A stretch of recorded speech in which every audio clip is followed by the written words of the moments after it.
Vous voulez connaître les 11 étapes de la vente de votre bien immobilier? Alors, soit vous passez par nous et c'est pas compliqué, on s'occupe de tout, voilà, c'est terminé. Soit vous décidez vraiment de vendre tout seul et on vous donne les 11 étapes qu'il va falloir suivre. Ces 11 étapes seront développées ultérieurement dans d'autres vidéos. Allez, la première étape, une des étapes très importantes, vous allez relire votre titre de propriété. Quelquefois, il y a des choses qu'on a oubliées, des servitudes, de vues, de passages, de canalisation. On relit l'ensemble du titre pour pouvoir répondre à toutes les questions des futurs acquéreurs. Deuxième étape, vous êtes obligé de faire tous les diagnostics.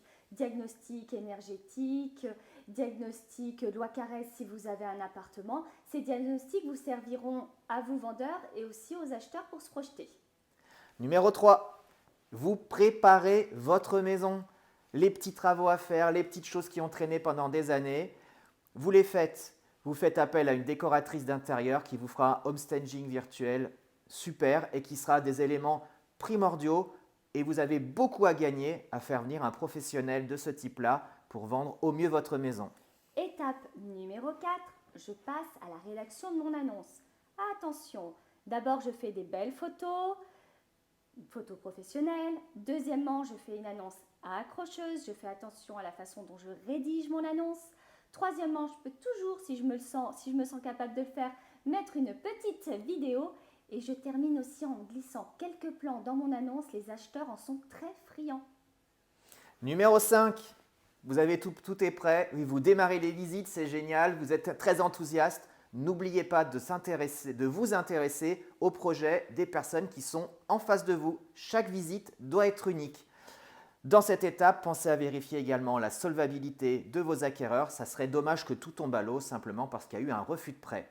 Et enfin, prévoyez un planning sur lequel vous allez vous dégager des créneaux pour pouvoir faire ces visites. Les visites, ça prend du temps. C'est super, vous avez une offre, peut-être même plusieurs. C'est parfait. Mais attention, il va falloir maintenant être fin négociateur de façon à obtenir ce que vous voulez sans regret. Vous êtes content, l'offre a été conclue, vous êtes tombé d'accord, maintenant vous transmettez tout au notaire qui va se charger de récupérer les pièces, peut-être vous en demander quelques-unes en plus et de passer au compromis. Attention, rédaction du compromis faite, vous le recevez à la maison. Et là, on n'a pas très envie de le lire parce qu'il fait 60 pages. Et pourtant, il faut le lire du début à la fin, car dedans, il y a tout ce qu'il y a pour la vente. C'est vraiment le document le plus important. Oui, et une fois que ce compromis est signé, étape numéro 9, on a un délai grosso modo d'environ 3 mois qui va se passer entre le compromis et l'acte authentique. Et pendant ce temps-là, ça va être des démarches au niveau des acquéreurs pour se démarcher les banques ou un courtier. Des courtiers d'ailleurs, on en a si besoin. C'est ça. Et dès qu'ils ont leur offre de prêt, on pourra passer à l'étape suivante. Étape 10, on est presque à la fin, nous sommes au dernier jour.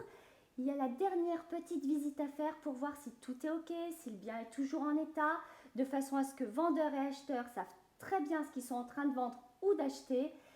On fait aussi un petit relevé de tous les relevés électricité, eau et c'est terminé.